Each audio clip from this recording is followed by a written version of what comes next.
Bien, écoutez, bonjour à toutes et à tous. J'ai la chance d'ouvrir ce webinaire, ce premier webinaire organisé par le groupe de travail du réseau des écoles de services publics qui, depuis 2017, travaille sur les notions d'approche par les compétences au profit des écoles de services publics. Donc, je suis Benoît Rossoff, je suis alors aujourd'hui officier au service départemental d'incendie et de secours de l'Ain. Mais j'ai eu la chance pendant quelques années d'être affecté à l'École nationale supérieure des officiers de sapeurs-pompiers.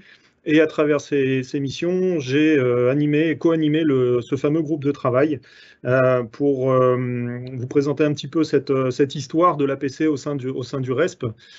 C'est une histoire qui remonte à de nombreuses années, puisque les premières traces de ces réflexions datent du début des années 2000 par nos prédécesseurs, mais cette notion a vraiment pris de l'envergure, notamment en 2016, lors de la rencontre des acteurs de la formation des écoles du RESP à Nantes, où cette question d'APC était vraiment au cœur des conversations, et c'est la raison pour laquelle ce groupe de travail s'est monté petit à petit et qui représente près d'une trentaine d'écoles aujourd'hui, donc une grande majorité des écoles du réseau des écoles de services publics, pour essayer de partager une même représentation de ce qu'est cette notion d'approche par les compétences, mais d'une manière plus globale, d'une approche de la formation professionnelle centrée sur les situations de travail et centrée sur le travail collaboratif entre nos services.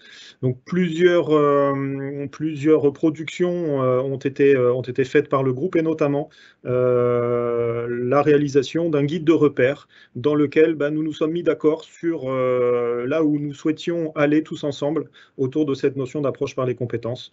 Et vous pourrez retrouver ce guide de repères sur le site internet du RESP. Donc, en quelques mots, le programme de ce webinaire, après une introduction de David Couteau de l'IRA de Lyon, nous passerons la parole à plusieurs témoins de la manière dont les écoles s'y sont prises. Donc, déjà un rappel par Marine Oliveau de l'ENGES sur la méthodologie, la manière de prendre en considération cette approche. Et puis derrière, trois témoignages de Sylvie Gasnier de l'IRA de Bastia, d'Anne-Sophie Brunel de l'École nationale des douanes de Tourcoing et de Vincent Lissour de l'HESP à Rennes. Vous avez la possibilité tout au long de ce webinaire de poser des questions dans le fil des questions-réponses que vous avez, auxquelles vous pouvez accéder sur le petit bandeau. Et avec Sylvie Mialet, nous récupérons ces questions et puis nous les intégrons au fur et à mesure pour pouvoir apporter vos réponses. Quelques règles d'utilisation et de participation. Nous vous demandons de bien couper vos caméras et vos micros pour limiter le flux et limiter les interactions sonores. Je me garde le droit éventuellement de couper la parole pour qu'on puisse respecter le mieux possible les différentes échéances de ce webinaire.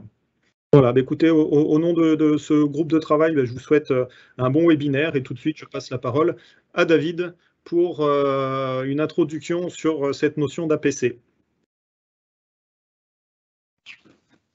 Oui, merci Benoît, merci à tous. Donc David Couteau, les compétences sont un sujet pour moi depuis assez longtemps. Je suis arrivé dans le milieu de la formation, ça ne me rajeunit pas, en 2005 comme formateur, puis comme responsable formation, puis comme coach. Et je suis aussi aujourd'hui directeur des études à l'IRA de Lyon. Donc j'ai 5 minutes pour vous parler de quelques définitions de l'approche compétence. Donc ça va être court, rapide et j'espère être le plus compréhensif possible. Donc, l'approche compétence, on a quelques définitions. Vous connaissez peut-être les grands spécialistes de la question, Guy Le Botter, Fondetta. Dans sa définition, que je ne vais pas relire ici, mais qui est affichée, on a quelques mots importants sur la compétence. C'est un savoir-agir, d'une part. C'est aussi la mobilisation et la combinaison d'une variété de ressources. Combinaison ne veut pas dire addition de ressources. On est bien dans la combinaison de ressources. Des ressources internes, donc mes capacités internes, et de ressources externes à l'intérieur d'une situation dans un contexte donné. Qu'est-ce que nous dit Le Botter, grosso modo? C'est que la compétence, elle n'est pas visible en tout temps et en tout lieu. Elle dépend beaucoup de nos états internes, elle dépend beaucoup aussi des moyens qu'on nous donne, les états externes, et ne pas pouvoir observer une compétence dans une situation ne veut pas dire que la compétence n'est pas acquise. Ça veut peut-être dire que les ressources internes ou externes aussi ne sont pas présentes, d'où l'importance, quand on évalue ou qu'on veut observer une compétence, de l'observer dans une pluralité de situations en faisant varier justement l'environnement. La deuxième définition, c'est celle de Jacques Tardif. Elle est un peu plus longue, je ne vais pas la lire non plus. Jacques Tardif insiste sur le fait qu'il est peut-être plus essentiel de comprendre ce qu'est agir avec pertinence et avec compétence, plutôt que de dire qu'est-ce qui est une compétence. Jacques Tardif s'intéresse à ce qui se passe chez une personne quand elle réussit avec compétence dans une situation de travail. Elle s'intéresse au processus mis en œuvre et comment la personne s'y prend. En fait, Jacques Tardif s'intéresse plutôt au comment qu'au quoi. Vous voyez, dans l'évaluation, on parle souvent du quoi, qu'est-ce qu'on évalue. Tardif s'intéresse plutôt au comment. Comment la personne met en œuvre la compétence, quel processus met-elle en œuvre, qu'est-ce qu'elle mobilise. Donc, il s'agit de raisonner en termes de processus et non pas de possession de ressources. Il s'agit de raisonner en termes de porteurs de compétences et pas de compétences abstraites et de combinatoires plutôt que d'addition. Ça, Le Boterf le disait tout à l'heure. Et bien entendu, de comportement, situation et non plus de qualité ou de trait de personnalité. Alors, à ces deux définitions de l'approche compétence, on peut en ajouter une troisième qui est celle de Luc Carton, qui a un regard assez critique sur l'approche compétence. Et je pense qu'il est important aussi de dire qu'il y a peut-être des regards multiples sur l'approche compétence. Et ce n'est pas l'outil magique qui va nous sauver d'absolument tout. Il y a aussi des limites dans cet outil. Luc Carton déplore en fait que avant la qualification était un rapport social et que la compétence est un attribut du sujet pour lui. On dit je suis compétent alors que j'ai une qualification. Vous voyez, la chose n'est pas la même. Carton insiste sur le fait que les processus de travail sont collectifs. La qualification nous situe dans un collectif, là où la compétence rend beaucoup plus difficile la notion du collectif et donc la notion de métier. Et je suis toujours dans les temps, c'est ce que j'observe. Alors que retenir de tout ça, en fait, c'est que l'approche compétence n'est pas magique.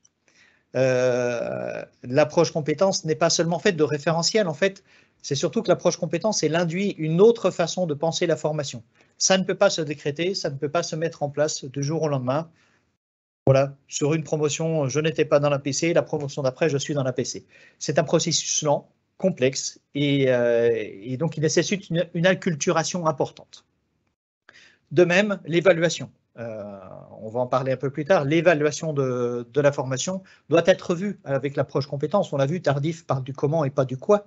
Si on s'intéresse au comment, on s'intéresse à comment la personne apprend. Et est-ce que les conditions d'apprentissage sont propices justement à ces apprentissages? Donc, est-ce que je vais faire continuer à évaluer de façon descendante comme je le faisais avant? Est-ce que la personne est capable de dire ce qu'elle a appris? Auquel cas, pour moi, ce n'est pas l'évaluation, c'est du contrôle. Ou est-ce qu'on fait de l'évaluation concertée en s'intéressant à comment la personne a appris? Et est-ce que mon outil de formation est adapté? Voilà, il faut donc résister aussi et faire attention à la tentation du référentiel. Le référentiel qui est normatif, qui se veut objectif, mais résister à cette tentation d'objectiver. Il faut accepter la part de subjectif, de l'humain, de l'inconnu, c'est ce qui fait la richesse de la formation. Et ce n'est pas tant ce qu'elle produit de mesurable, mais ce qu'elle va susciter de questionnement, d'émancipation et de compréhension. Merci beaucoup. Merci David. Eh ben, la parole maintenant à Marine Oliveau de l'ENGES pour une présentation des outils de l'APC. Merci, bonjour à tous et à toutes. Très rapidement, donc, point sur les productions du RESP finalement dans cette démarche d'approche par compétences qui vous sont proposées, qui vous sont et seront disponibles. Tout d'abord, je vais évoquer très brièvement le guide des repères que Benoît a déjà évoqué tout à l'heure dans sa présentation. Donc, le guide du repère qui s'intitule en réalité de l'analyse du travail à la création d'un parcours individualisé de développement des compétences. C'est un outil de réflexion du groupe du RESP, mais c'est également un outil de support pour toutes les écoles du réseau qui souhaiteraient se lancer dans l'approche par compétences. Il permet de rebalayer un petit peu tout ce que David a évoqué à l'instant, Ça évoque le cadre théorique, ça évoque les ressources en interne qu'il faut avoir éventuellement pour développer l'approche par compétences. Voilà, ça se veut comme un guide, ça se veut comme un support d'aide. Néanmoins, on s'est rendu compte à sa relecture, puisqu'il date un peu, qu'il n'était pas forcément d'un abord très facile pour des structures qui n'ont pas, par exemple, de responsable de formation ou d'ingénieurs ou de conseillers pédagogiques au sein de leur structure. Et on est en train de développer un logigramme pour la mise en place de l'approche par compétences et également des fiches repères. Alors, le logigramme, en fait, c'est une présentation synthétique et visuelle de la démarche de la mise en place de l'APC. Et ça nous permet de vous proposer d'opérationnaliser le guide de l'APC. Donc, juste après, logiquement, vous sera diffusé voilà, ce à quoi il ressemble. Donc, de la même façon, il vous sera accessible et disponible. Ça représente la démarche pour une personne qui souhaiterait mettre en place l'APC dans son établissement. Et du coup, ça vous permet de vous poser les bonnes questions si jamais vous souhaitez vous lancer dans la démarche. C'est-à-dire, voilà, qui veut mettre en place l'APC dans son établissement? Est-ce qu'il y a un soutien? Quelle est la démarche? Par quelle est la première étape? Comment est-ce que je constitue une équipe? Et la rédaction de ce logigramme nous permet aussi de vous proposer, d'ici quelques mois, probablement à l'automne, des fiches pratiques que nous sommes en train de rédiger et dont la structure va vous apparaître juste après. On en a 6 qui reprennent, chaque fiche reprend un petit peu les stades de ce logigramme, qui sont convaincre les instances, constituer son équipe et rédiger les différents référentiels. Et sont structurées toutes de la même façon. C'est-à-dire, ça fait un état des lieux de ce que c'est, qu'est-ce qu'il faut avoir chez vous, dans votre établissement, pour pouvoir le mettre en place, cette partie-là, qu'est-ce qu'on peut attendre de vous, quels sont les partenaires, et éventuellement, on vous proposera à chaque fois un petit exemple, un petit retour d'un établissement, dont notamment les 3 qui vous seront proposés juste après, voilà, pour donner à voir ce que ça peut donner en vrai sur chaque partie de logigramme. Et voilà, et du coup, je pense que je place aux 3 exemples de l'après-midi qui vont être beaucoup plus parlants. Merci beaucoup Marine, et vous dire également que nous mettons sur le fil des conversations le lien vers le guide du RESP, hein, qui nous appartient à tous en fait, hein, à toutes les écoles du RESP, et que vous pouvez consulter sans problème et partager avec vos équipes. Et je passe la parole à Sylvie qui va témoigner de la manière dont elle s'y est prise à l'IRA de Bastia.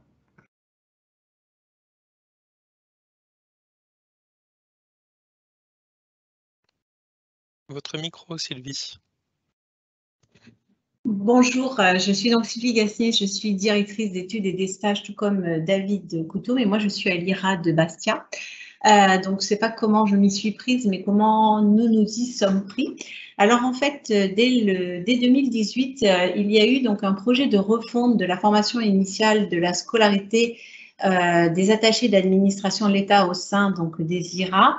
Et bien sûr, ce projet de refonte débouchait sur une réforme de la scolarité, réforme bien sûr qui s'est mise en place à partir du 1er septembre 2019. Cette réforme, bien sûr, a annoncé une grande volonté d'aller vers une scolarité avec une approche par la compétence et une suppression en fait de la formation qui était plus pensée sous forme de formation alternée.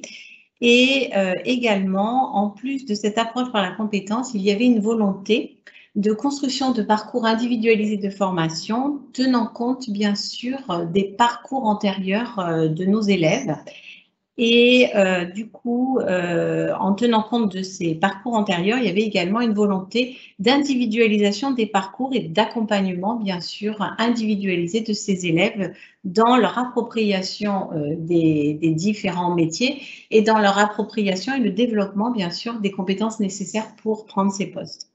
Alors, de ce fait, dès 2018, les 5 DES, hein, puisque ce n'est pas un travail qui s'est fait au sein d'un IRA, mais bien au sein des 5 IRA, elles ont donc, c'était donc des femmes pour la plupart, elles ont donc travaillé sur les compétences à identifier. Alors, moi, je suis arrivée en cours de ce travail. Elles ont travaillé sur les compétences à identifier pour les différents postes d'attachés d'administration et elles sont donc parties des fiches métiers.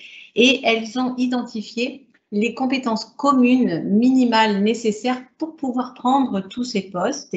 Et à partir de là, bien sûr, elles ont commencé à construire un référentiel de compétences avec un certain nombre de compétences. Alors, on était sur un volume de compétences très important qui a été quand même réduit et on est allé vers un référentiel de formation avec, bien sûr, 33 compétences.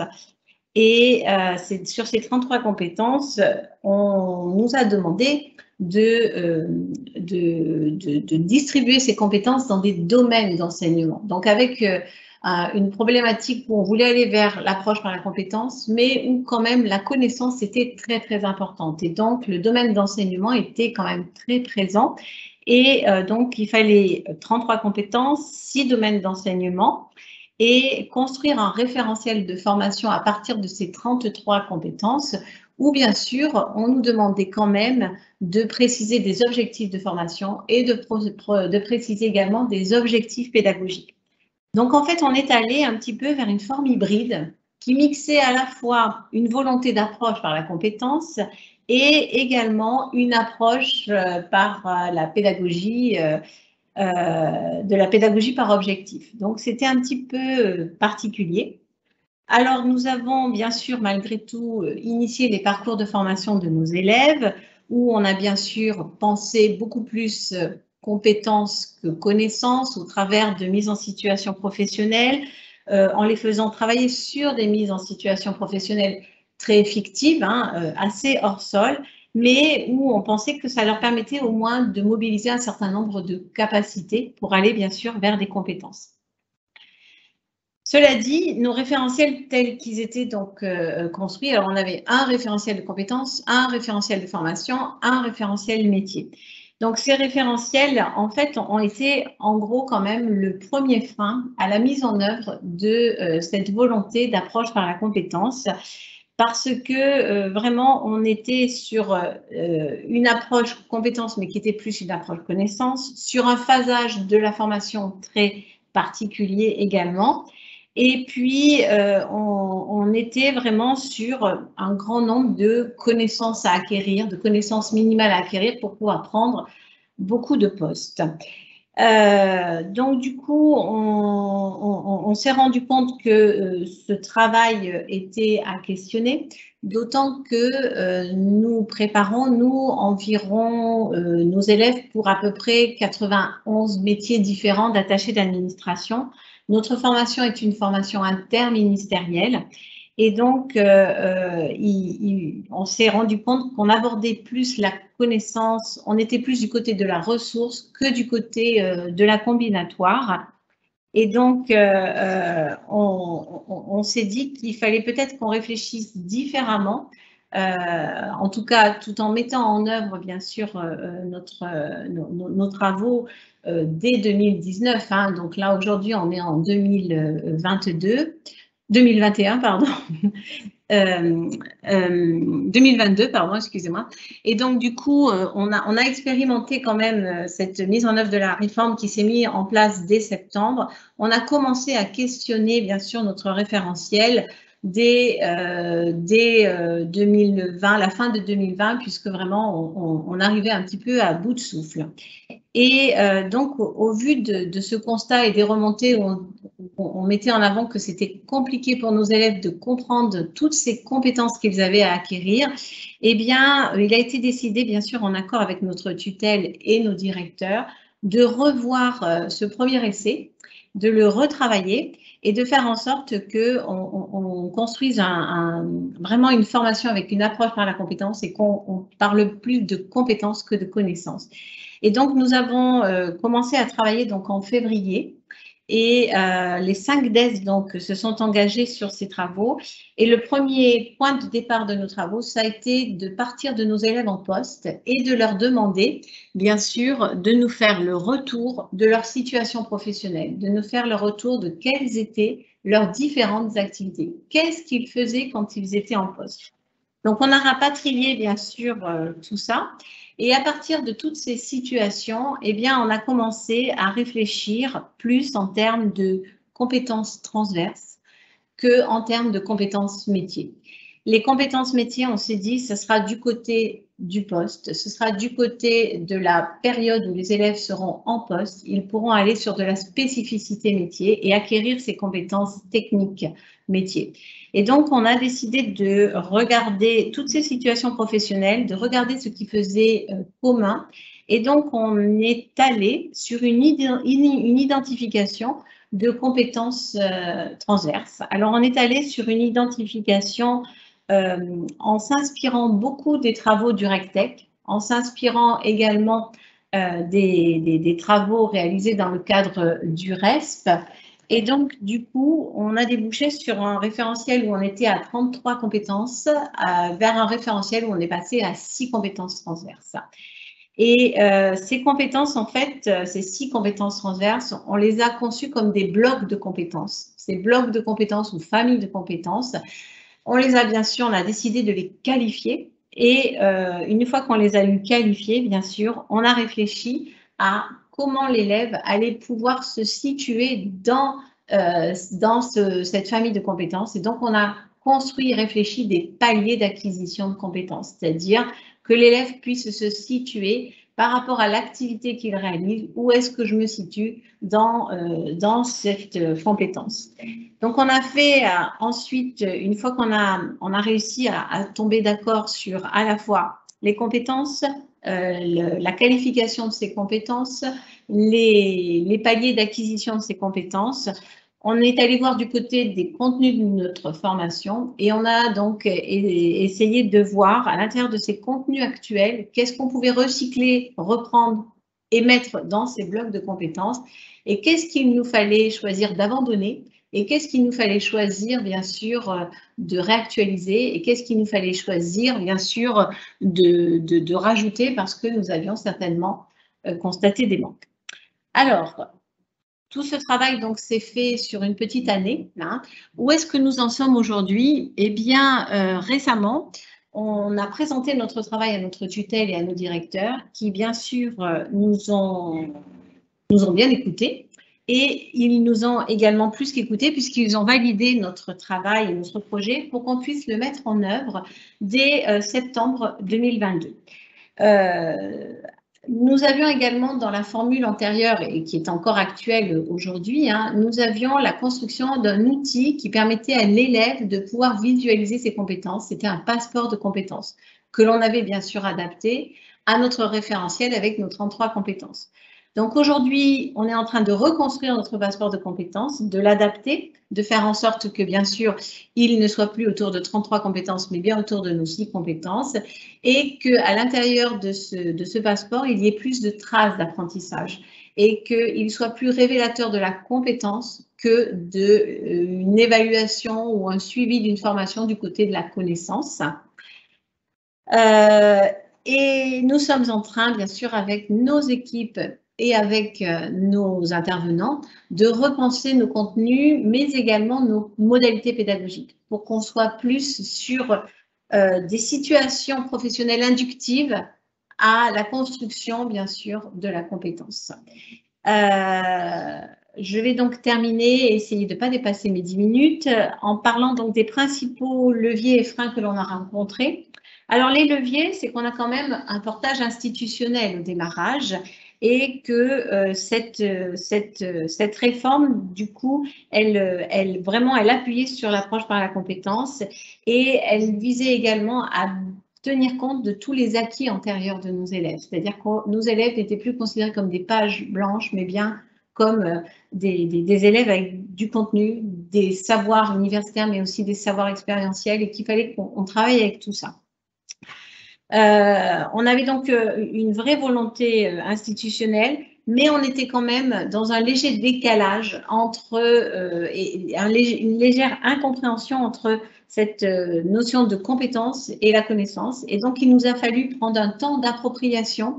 Il nous a fallu aussi prendre un grand temps d'échange, de discussion, de positionnement et de tomber d'accord sur vraiment ce qu'on mettait derrière ce verbiage compétences.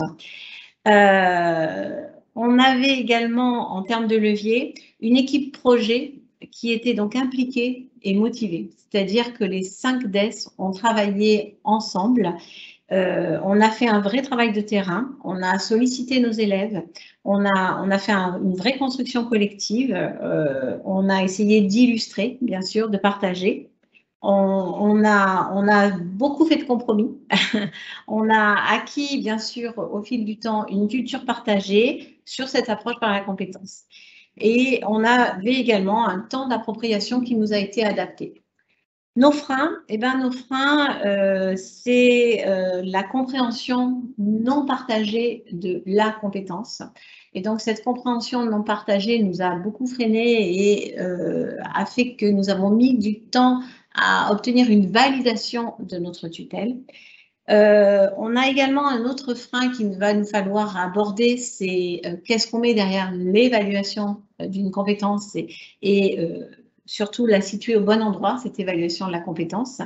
Et également, nous avons bien sûr aujourd'hui des textes réglementaires de notre scolarité qui nous enferment énormément, qu'il va falloir bien sûr revoir pour qu'on puisse s'autoriser à expérimenter très rapidement dès septembre 2022 et aller peut-être vers un phasage de formation plus adapté à cette approche de compétences une fois que les textes nous enfermeront plus. Voilà, je vous remercie. Merci Sylvie, je comprends à travers ton témoignage que nos systèmes de formation basés sur les principes de stage bornés dans le temps ont montré un certain nombre de limites dès qu'on parle de compétences et qu'il faut re-questionner un peu toute notre organisation. Écoute, merci beaucoup. On verra si les autres témoignages vont dans ce sens. Et donc, je passe la parole. Alors, j'ai eu un souci technique entre deux, donc j'ai perdu le fil du...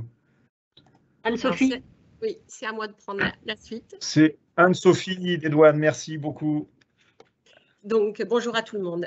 Donc, Anne-Sophie Brunel, donc je suis agent mobile des douanes, donc en charge de missions ponctuelles qui sont confiées par la Direction générale des douanes. Et c'est à ce titre-là que depuis septembre 2020, je suis donc affectée à l'école des douanes de Tourcoing, en charge de la refonte de la formation initiale des inspecteurs.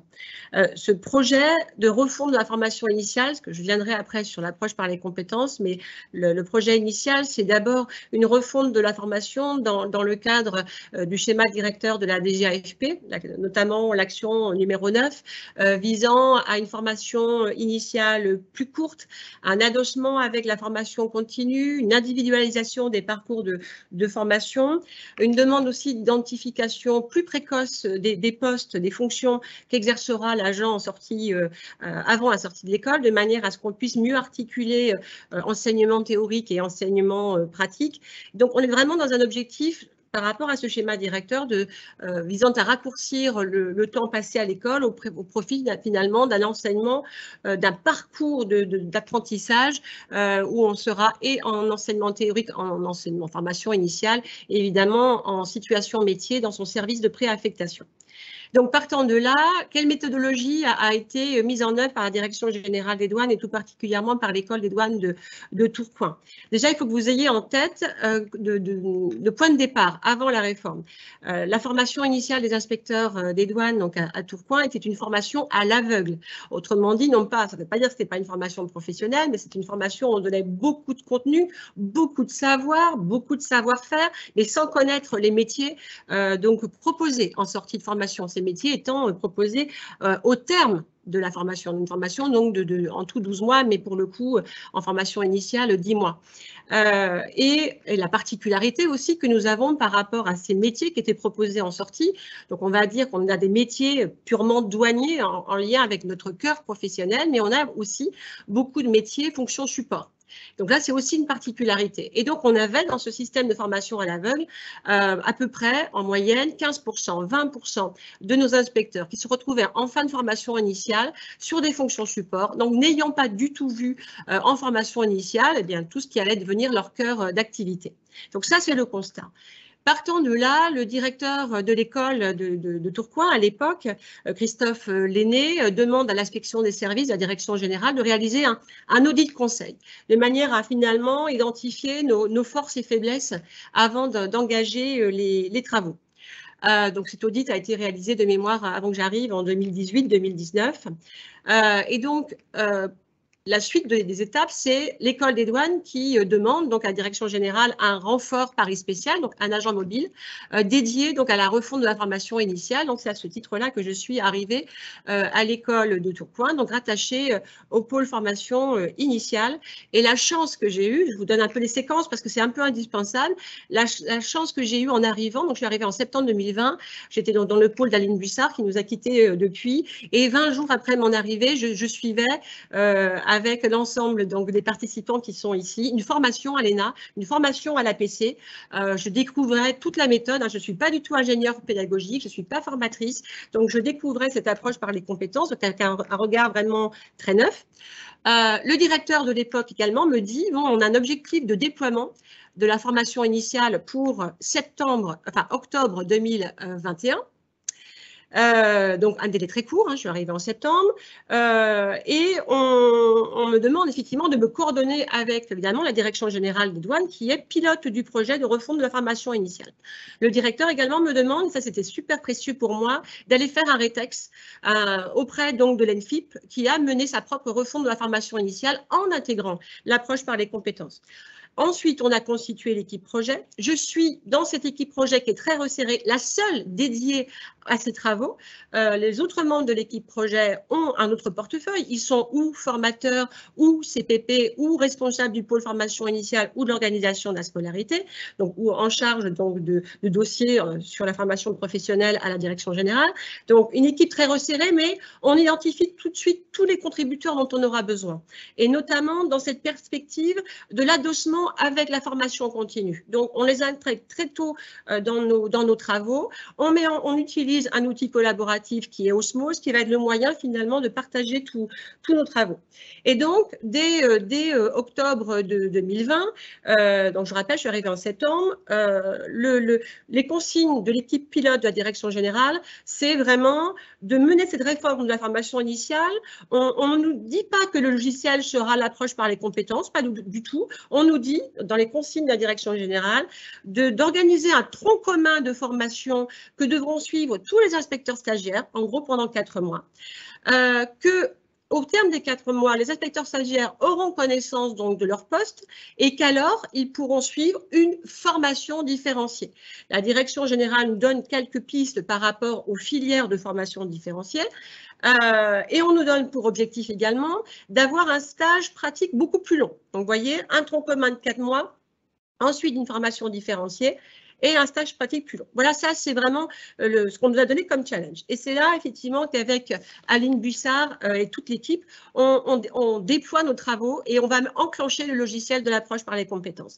Et la particularité aussi en douane, un peu comme pour les IRA, c'est qu'on a énormément de métiers très différents. On exerce plus de 400 missions de protection du territoire qui sont différentes, des missions fiscales, des missions d'accompagnement, des missions de contrôle. Donc, on estime à peu près à plus de 300 métiers différents. Donc, on n'avait pas de référentiel des métiers. On n'avait pas de référentiel des compétences. Donc, en janvier 2021, on enclenche une grande enquête. Alors, j'avais fait un travail en amont de recensement des métiers proposés en sortie d'école sur les 3 précédentes années. Donc, ça venait un peu objectiver le fait qu'effectivement, on avait à peu près 15-20% en fonction support, ensuite des métiers de l'accompagnement, ensuite des métiers du contrôle. Donc, on saisit ces inspecteurs sortis donc, sur les 3 précédentes années et on leur adresse en janvier 2021 une large enquête où on leur demande de décrire leurs 3 principales activités, 3 principales situations professionnelles. On leur demande de faire un autodiagnostic sur leurs compétences. Et donc, on se retrouve avec une matière brute extrêmement riche à partir de laquelle je vais travailler de manière à identifier pour les filières, donc filière support, filière action économique, filière contrôle et lutte contre la fraude, les principales compétences. Donc, effectivement, pour ces 3 filières, je ne parle pas de la filière de l'informaticien, mais c'est la même démarche qui a été menée. Pour chacune de ces filières, on est parvenu, en travaillant également avec les équipes pédagogiques et en lien avec les bureaux métiers de la direction générale, on a identifié 4 compétences majeures pour chacune de ces filières. Sauf qu'évidemment, ces travaux ont pris du temps.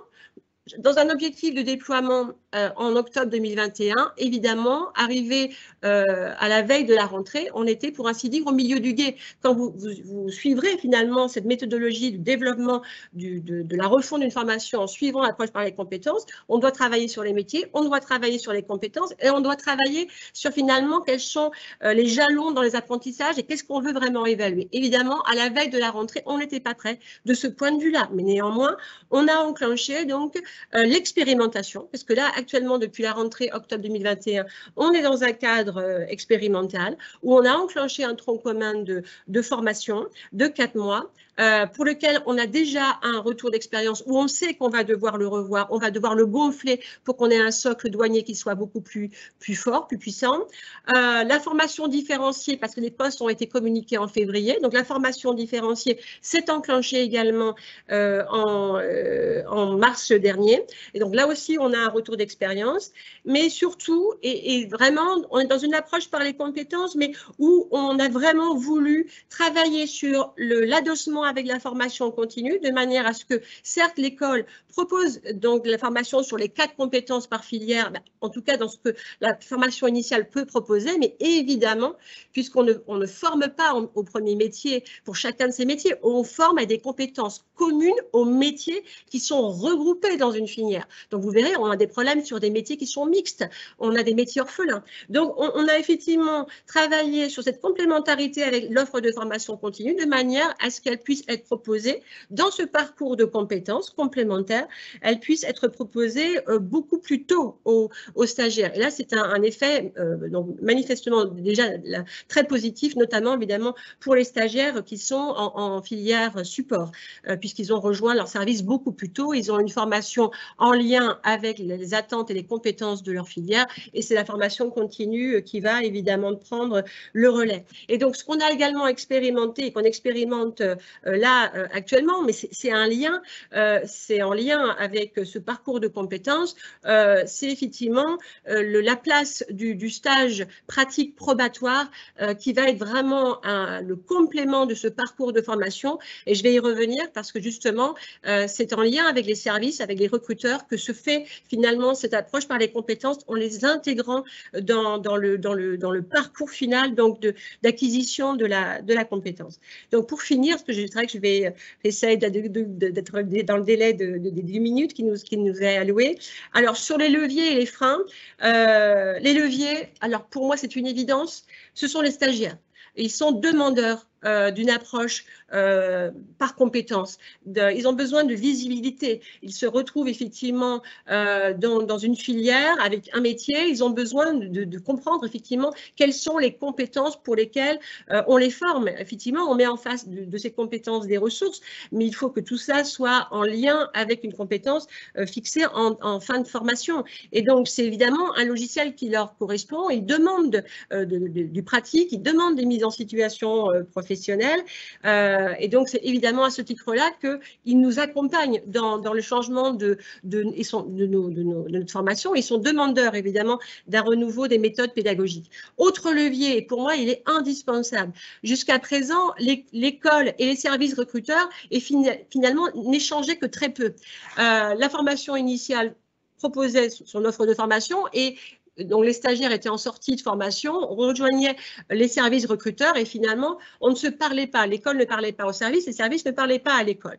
Et donc là, avec la refonte de la formation, on a mis vraiment un lien. On n'a jamais autant échangé avec les services recruteurs. On a organisé plusieurs webinaires pour expliquer notre refonte de la formation, pour expliquer nos travaux sur les compétences, pour expliquer en quoi ils sont intégrés dans ce parcours de formation en lien avec les compétences. On insiste vraiment aussi sur le rôle du tutorat. D'ailleurs, dans une semaine, je vais animer par rapport aux tuteurs des stagiaires qui ont déjà rejoint leur service en filière support. Je vais animer une sensibilisation à l'importance du tutorat parce que la compétence, c'est à l'école sur laquelle on va effectivement travailler et en situation professionnelle, il y a besoin d'un véritable accompagnement, un véritable tuteur reconnu, dont le rôle est reconnu et valorisé. Donc ça, ce sont les leviers pour moi. Ensuite, les freins. Évidemment, vous avez compris qu'on est sur sur une équipe très resserrée, le délai était extrêmement court. Donc évidemment, les freins, c'est qu'on ne peut pas fixer pour objectif de refondre une formation initiale en suivant donc le logiciel de l'approche par les compétences dans un délai aussi court. Donc il faut du temps, il faut de la ressource, et il faut aussi surtout, et ça a déjà été dit, un alignement de toutes les équipes sur l'approche par les compétences.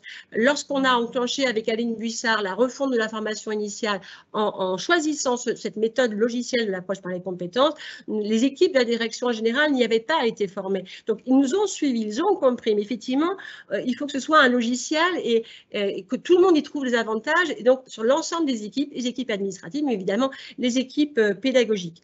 Et enfin, c'est un frein, en tout cas, c'est une réserve et c'est une crainte aussi, c'est qu'on ne se trompe pas sur ce que signifie cette révision du logiciel de formation, parce qu'on formé par les compétences, la crainte qu'on peut avoir, c'est qu'on enferme les stagiaires dans une filière et c'est surtout ce qu'on ne veut pas.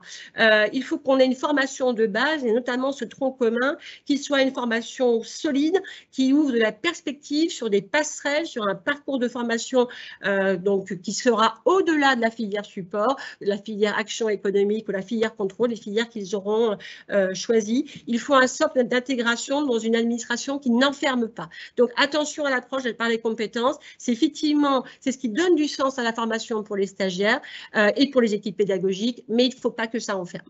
Voilà pour ce qui me concerne. Et à votre disposition ensuite pour les réponses aux questions. Merci Anne-Sophie pour ce témoignage. Je retiens plusieurs idées dans ce que tu as présenté. Déjà, le fait d'avoir pu participer à la formation que ce groupe de travail a conçu, et tu as fait partie des premiers cobayes de cette formation, et en tout cas, ça vous a permis à l'École des douanes de lancer l'aventure. De dire que la formation qui est centrée sur les compétences, elle doit être en lien avec le poste réellement tenu, puisque le développement des compétences doit avoir du sens. Construire des compétences, c'est mettre du sens dans son travail, donc il faut à un moment se mettre en situation et faire le lien avec sa réalité professionnelle. Et ça veut dire aussi avoir une offre de formation peut-être un peu plus variée, souple, qui permet aux personnes qui évoluent dans leur carrière, dans leur poste, leur proposer des formations professionnalisantes qui leur permettent de réfléchir sur leur nouvelle situation de travail vécue et être ainsi plus efficace.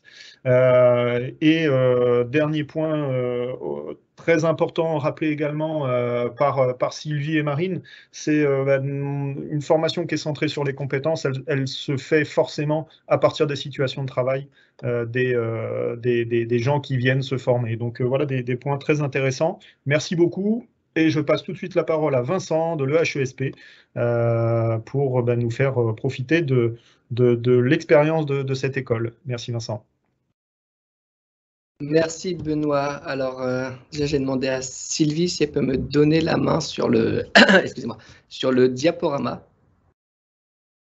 Ah, c'est bon. Je pense que c'est parfait. Donc oui, Vincent Lissiot, donc moi je suis ingénieur pédagogique à l'École des hautes études en santé publique. Et donc pendant 10 minutes, je vais vous faire un peu ce retour d'expérience sur le déploiement de l'APC à l'EHESP. Donc une rapide rétrospective, donc à l'EHESP, la notion de développement des compétences a commencé autour de 2010 avec des premières démarches plutôt individuelles de transformation pédagogique. Donc on était plus sur des initiatives ou des impulsions personnelles. Et la démarche donc a pris un nouveau virage en 2018 avec la création d'une méthodologie d'accompagnement initiée par le Centre d'appui à la pédagogie et portée par la direction des études. Et tout ce travail de conceptualisation a permis de produire donc un guide d'accompagnement à la transformation pédagogique et au développement des compétences, un peu un travail qui a été fait en parallèle avec ce que Benoît et Marine expliquaient en début de webinaire. Ensuite, avec ce travail, donc appris, excusez-moi, c'est de prendre le contrôle à distance qui est un peu complexe. A pris une nouvelle dimension parce qu'il a été donc, excusez-moi, il a été mis en place donc dans le plan stratégique d'établissement. Donc dans cette continuité, il y a eu une mise en place d'un groupe de travail d'accompagnement de la démarche. Et on a aussi organisé donc un séminaire pédagogique de notre communauté pédagogique autour de ce thème de l'APC. Donc, quand on a voulu donc, commencer le déploiement donc, en 2019-2020, il y a eu le Covid, donc l'implication était un peu moins forte de nos équipes enseignantes parce qu'ils étaient mobilisés sur d'autres sujets. Par ailleurs, la direction a souhaité continuer donc, à maintenir cette dynamique et on a eu 2 recrutements donc, en septembre et en octobre 2020. Et depuis le lancement, nous avons accompagné donc, plus d'une vingtaine de formations. Donc, il faut savoir qu'à l'EHESP, il y a plus de 45 formations exactement. Donc, on est à peu près à la moitié du parcours. Et en 2022, donc, la direction des études a souhaité revoir le périmètre pour qu'il corresponde parfaitement à notre projet stratégique d'établissement, en créant non pas uniquement une approche sur l'approche par compétences, mais vraiment créer un triptyque entre l'approche par compétences, l'individualisation des parcours et l'alternance. Alors, excusez-moi. Sylvie, est-ce que tu pourrais me redonner la main sur le diaporama parce que j'ai l'impression qu'il n'avance pas.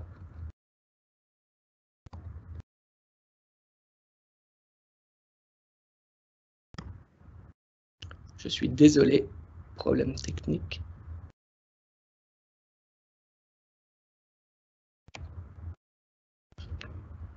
Sylvie, tu m'entends?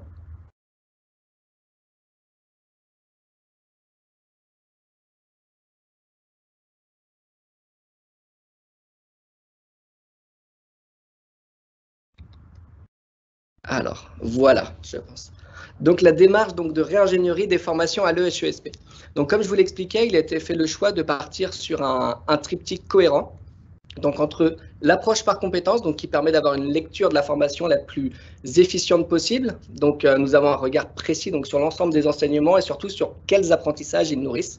C'est aussi un outil utilisé par l'ensemble des acteurs de la formation, car il y a un réel esprit de développement d'un programme de formation et non plus sur une approche uniquement disciplinaire. Donc, ça fait vraiment tout un écosystème autour de la formation. Ensuite, le développement de l'alternance donc dans la formation qui nous permet de mettre à jour les compétences ou le niveau des compétences souhaitées pour qu'elles soient au plus près en fait, des besoins du terrain. Et ensuite, l'apprenant donc, a la possibilité aussi de mener une réflexivité sur son activité de terrain et remonter ces données donc, à l'équipe pédagogique qui sera en mesure donc, de valider des acquis d'apprentissage ou de modifier l'année suivante la formation ou les résultats d'apprentissage en fonction des remontées. Ensuite, l'individualisation. Donc, la réingénierie des formations permet, via le référentiel d'évaluation que je vais vous expliquer tout à l'heure, d'identifier les niveaux de compétences souhaités en début de formation et en fin de formation. Donc, on le répète assez souvent, mais la formation n'est qu'une fenêtre dans la trajectoire de développement de la compétence. Et donc, nous prenons les apprenants à un niveau donné, nous accompagnons leurs apprentissages jusqu'à un niveau souhaité. Ensuite, donc, les objectifs donc, de la démarche de réingénierie de formation. Donc, effectivement, je vais vous faire... Est-ce que vous pouvez remettre le partage, s'il vous plaît, d'écran? La présentation, parce que je ne la vois plus. Sylvie, on a La feuille, il a disparu, je le remets. Le partage, voilà.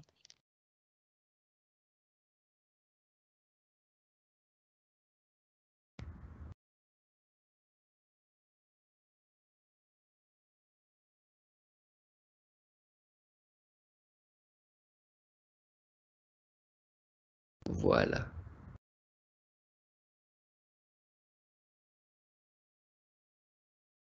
Hop, et je reprends le contrôle.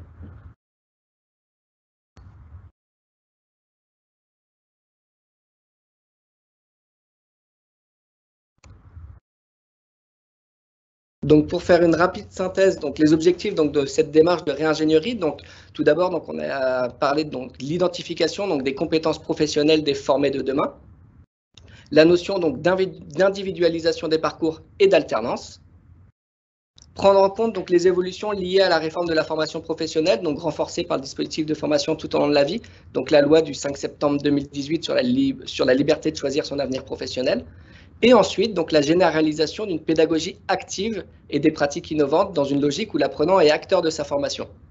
Et effectivement, sur ce dernier point, le Centre d'appui à la pédagogie donc, accompagne l'ensemble des acteurs de la communauté pédagogique à être au plus proche de ce qu'on appelle l'alignement pédagogique dans ces enseignements, entre donc, les objectifs à atteindre, les stratégies d'évaluation mises en place, mais aussi tout le contenu dispensé pour développer ces apprentissages.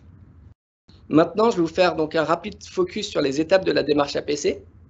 Donc, Marine l'a expliqué tout à l'heure. Donc, il y a 4 référentiels. Donc, le premier, le référentiel d'activité professionnelle, donc qui permet une analyse des dispositifs réglementaires et ou fiches de poste qui définissent les activités liées au métier.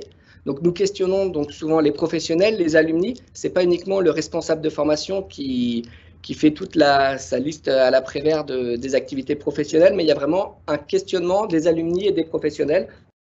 Et ainsi, on vérifie tous les ans si les éléments indiqués dans les référentiels sont toujours d'actualité. Donc, on prend ces situations professionnelles pour réaliser donc, le référentiel de compétences. Donc, le référentiel de compétences, ça permet de construire une conception commune et partagée des compétences visées par la formation. Donc, de l'analyse des situations de travail, donc avec les activités, les buts, les performances, etc.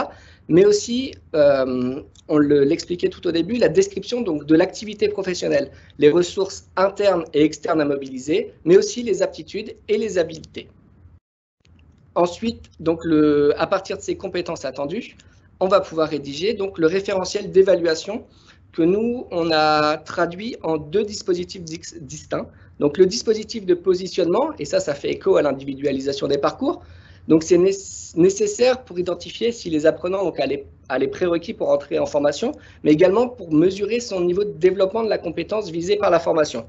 Il arrive qu'un apprenant nous apporte les preuves qu'il a mobilisé déjà telle ou telle compétence dans une expérience antérieure. Donc, avec le dispositif de positionnement, on va pouvoir lui valider ou non le développement de la compétence au niveau souhaité. Et ensuite, le dispositif donc de validation qui va regrouper toutes les stratégies d'évaluation des compétences mises en place tout au long en fait, de la formation. Ensuite, donc, pour finir, on prend ces 3 référentiels-là et on construit donc notre référentiel de formation. On va prendre les activités professionnelles pour en faire des études de cas, de la simulation, et ensuite les compétences attendues. Donc, c'est un peu notre boussole, c'est d'où je pars, vers où je vais et comment j'accompagne les apprenants. Et ensuite, donc, les stratégies d'évaluation vont nous permettre de créer donc, des activités pédagogiques et adapter nos activités et nos modalités pédagogiques pour être le plus cohérent possible et ainsi créer, donc, ce que je disais tout à l'heure, l'alignement pédagogique. Ensuite, les freins et leviers observés, donc pour faire un peu une synthèse de ce que j'ai expliqué juste là. Donc, les freins, donc, ça a été un temps long d'appropriation donc, de la démarche. C'est quelque chose qui ne se fait pas en quelques jours, quelques semaines, voire même quelques mois. Donc, il faut vraiment convaincre en fait l'apprenant et l'enseignant surtout. Donc, voilà, à partir du moment où j'ai identifié ces compétences, mais à quoi ça me sert et comment j'identifie tout ça. Donc, une complexité aussi de tout mener de front. Donc, parce que voilà, pour rappel, on a plus de 40 formations.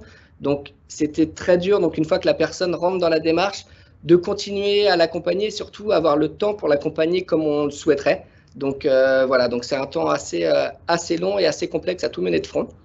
Un détail aussi qui nous est pas un détail, mais un frein qui nous est remonté, c'est qu'il ne faut pas considérer l'approche par compétence comme une démarche administrative, parce que donc, le frein d'avoir créé toute cette méthodologie, c'est que pour certains, voilà, on remplit des référentiels, mais c'est surtout à quoi vont servir ces référentiels et comment les utiliser donc, dans sa formation. Et un dernier point, donc, qui est notre système d'information à modifier, parce que l'architecture actuelle, donc c'est comme beaucoup avec des UE, et on n'a pas donc tout ce qui est la notion donc d'évaluation des compétences. Notre système d'information n'est pas organisé de cette manière-là. Donc voilà, donc on a un gros travail donc de modification de notre système d'information.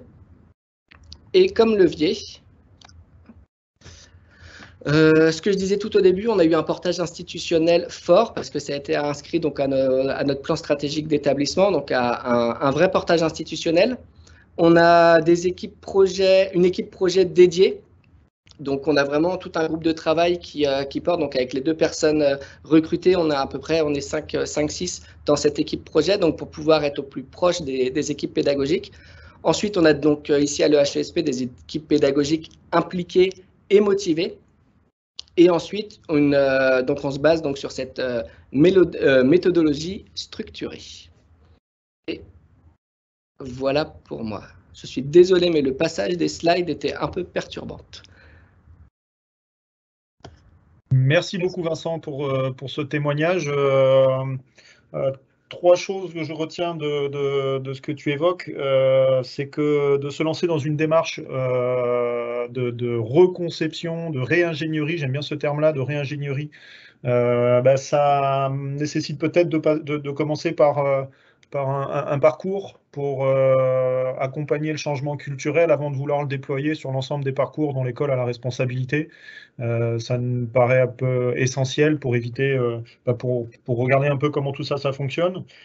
Parce qu'il y a de nombreuses dimensions qui sont concernées par le changement. Alors, je vous ouvre une toute petite parenthèse, un petit clin d'œil à toute l'équipe du groupe APC sur le frein les freins que sont aujourd'hui les concours, examens, classements dans une démarche centrée sur les compétences. Parce qu'il y a quelque chose que tu as évoqué qui me paraît essentiel, c'est que nos actions de formation formelles, que j'appelle moi formelles dans nos écoles, sont effectivement des fenêtres dans la trajectoire individuelle de développement d'un individu. Et j'aime beaucoup cette phrase-là, c'est-à-dire qu'un individu qui vient à un moment nous voir dans nos établissements, il a déjà eu un parcours, il a une vie, il a des expériences, il a des compétences.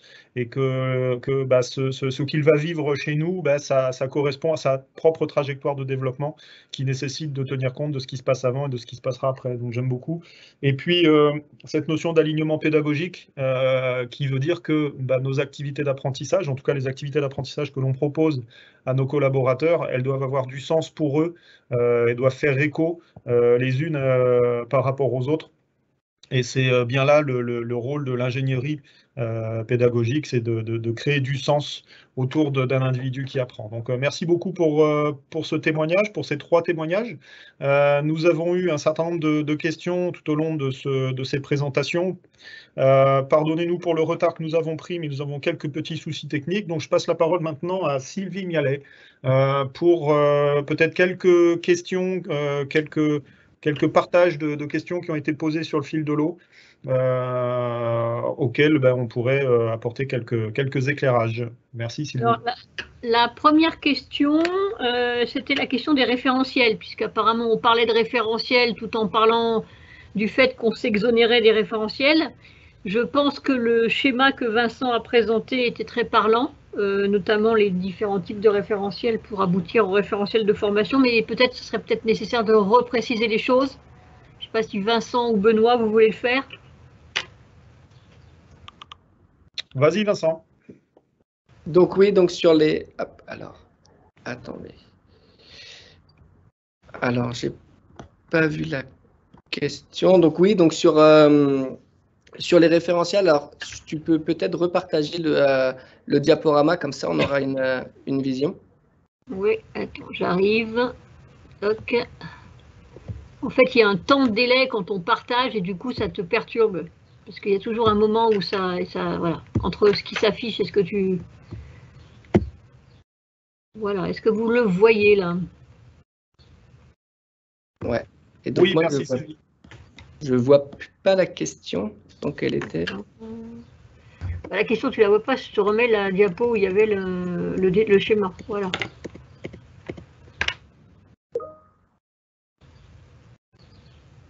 Vous l'avez là?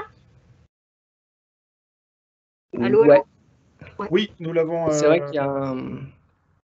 Et donc, c'était réexpliquer un petit peu ce... Oui, c'est parce qu'en fait, la question, c'était Laurent, donc qui n'a pas dit de quelle école il était, qui se demandait, qui avait compris dans l'introduction qu'on essayait de s'exonérer de référentiel, mais que finalement, on reparlait de référentiel. Donc, peut-être bien préciser les choses pour que ce soit bien clair pour tout le monde.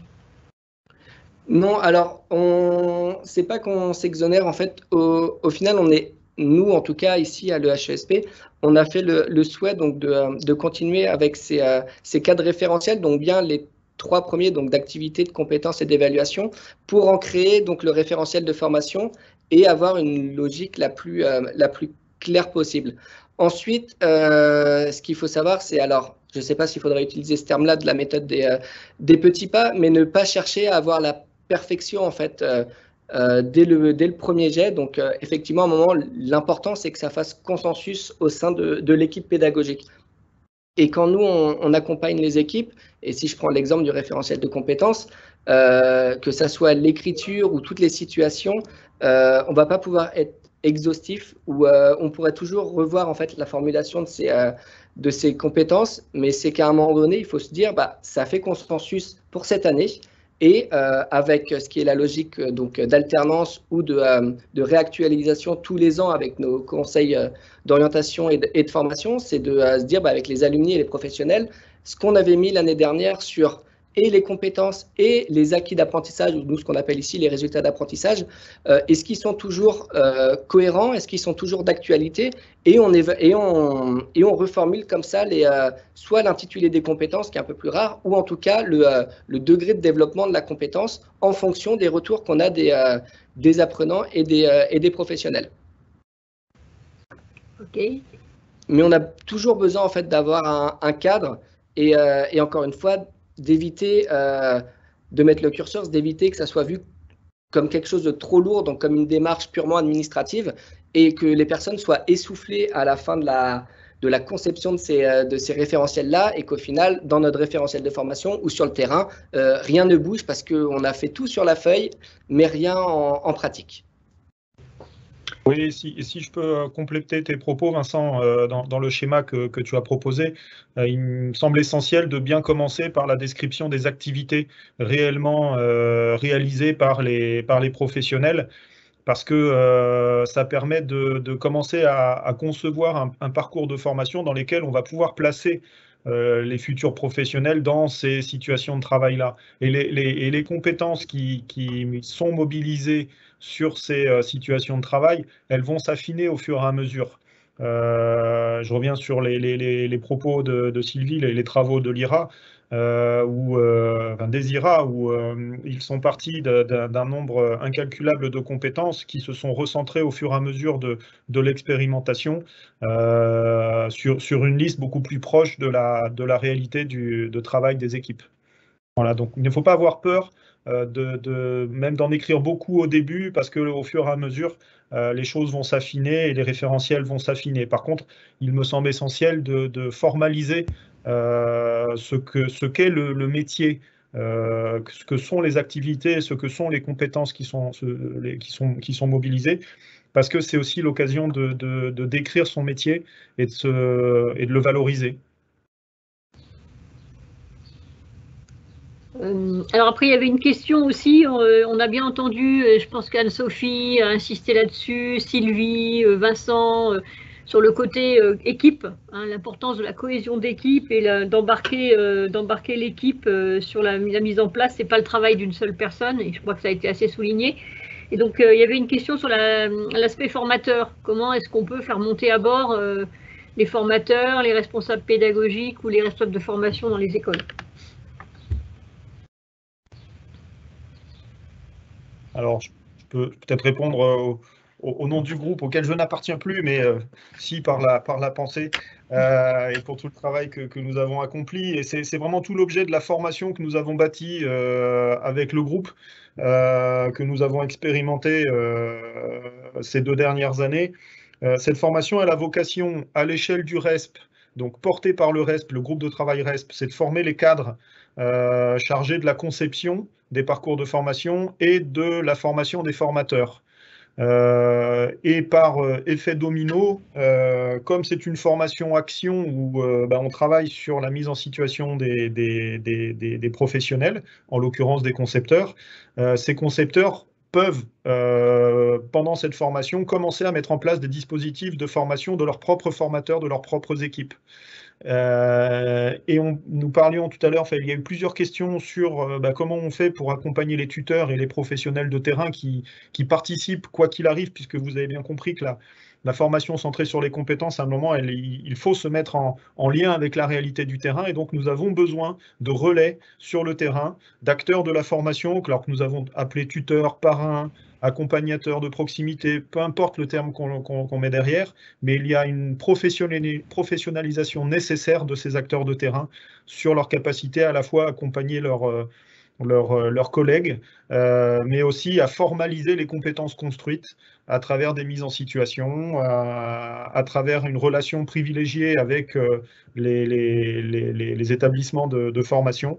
Voilà, donc nous vous invitons à vraiment rejoindre l'équipe autour de cette formation, d'y participer et de nous aider à la faire évoluer pour répondre de mieux en mieux à vos préoccupations. Si je peux compléter, Benoît, je pense que la façon de donner envie et de faire adhérer, c'est aussi qu'il faut beaucoup prendre le temps d'échange, de dialogue, et également prendre également un temps d'analyse de pratique. C'est-à-dire qu'en fait, on expérimente et on regarde ce qu'on a expérimenté pour pouvoir le faire évoluer également. Et c'est vrai que nous, le gros travail que l'on a fait dans notre équipe, ça a été un travail de nombreux échanges avec beaucoup d'incompréhension. Il a fallu lever toutes les incompréhensions pour pouvoir vraiment, à minima, être d'accord et partir sur un cadre théorique qui nous convenait à tous pour pouvoir ensuite, bien sûr, aller sur vraiment du pratique. Donc ce que tu veux dire, c'est qu'il faut qu'on s'applique, nous, acteurs de la formation, ce qu'on cherche à construire autour de nos apprenants. Oui, c'est une certitude. C'est compliqué à mettre en place, mais ça se fait effectivement avec le temps. Si je prends l'exemple de l'École nationale supérieure des officiers de sapeurs-pompiers, c'est une démarche qui a été initiée en 2008 et qui a vraiment pris son essor depuis un an et demi, et cette année depuis début 2022 en particulier. Donc voilà, entre 12 et 14 ans d'expérimentation, d'erreurs, de réflexion, et puis c'est pas encore abouti parce que c'est quelque chose qui est tellement profond comme changement. On parlait tout à l'heure des concours, des examens, des classements qui sont de vrais freins au développement des compétences. Il y a, d'un point de vue institutionnel, encore un gros chemin à parcourir. J'en profite également pour rappeler que nous sommes des acteurs de service public. Notre rôle, le rôle de l'ensemble de nos collaborateurs, c'est de distribuer l'action publique au plus près des besoins des citoyens. Donc repartons des besoins des citoyens, repartons de l'action publique et prenons en considération que toute action publique généralement mobilise plusieurs services publics. Et donc ça veut dire que dans nos formations, nous devons de plus en plus intégrer un collectif qui met en jeu plusieurs services publics. Donc ça veut dire qu'il faut s'ouvrir aussi aux autres écoles dans nos parcours. Ouais.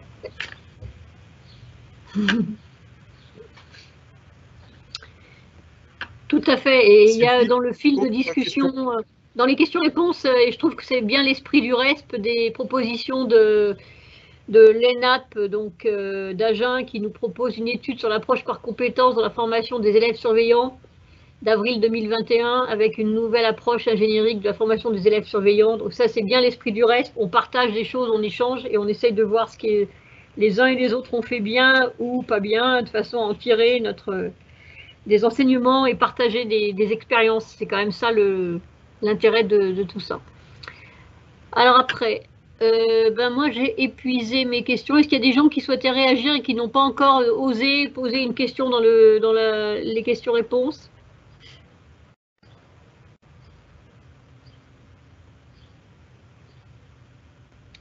Écoute Sylvie, on a dépassé d'environ 10 minutes le temps que nous avions identifié pour ce webinaire. Je propose de conclure et de vous rappeler que ce groupe de travail du RESP est à la disposition des écoles, de l'ensemble des écoles du RESP pour avancer, et que c'est un groupe qui est ouvert à tout le monde. Donc venez le rejoindre, participez à l'aventure, et nous avons encore plein de belles choses à construire tous ensemble.